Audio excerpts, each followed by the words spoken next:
Thank you. Sir Robert Syms. Thank you very much, Mr. Speaker. This will surprise you. I'm old enough to have voted in the 1975 referendum. And I voted yes to stay in the common market.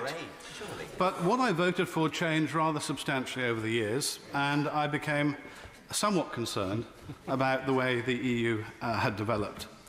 And when it came to the last referendum, I was vote leave, on balance, but I think that was the right decision. And I think the truth of the matter is it wasn't to do with what was on the side of a bus. It's that most of our citizens actually have had to live with the EU over a number of decades.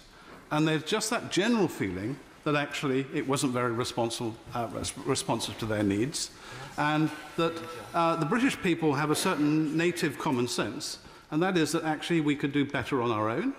And compared with the 1970s, when Britain was a rather depressing place, Britain actually is doing really well in the world and has been doing so over the past 20 years. 1971. And the reality, therefore, is I think that the British people, it was a vote of confidence in this country. We can do a lot better.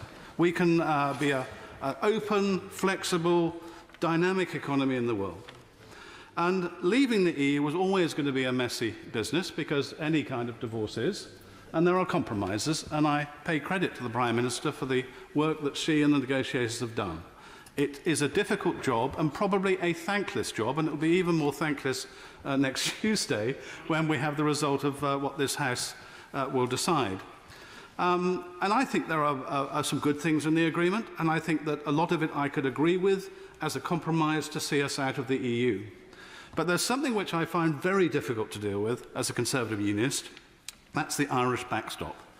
I don't want to treat any area of the United Kingdom differently to my constituency.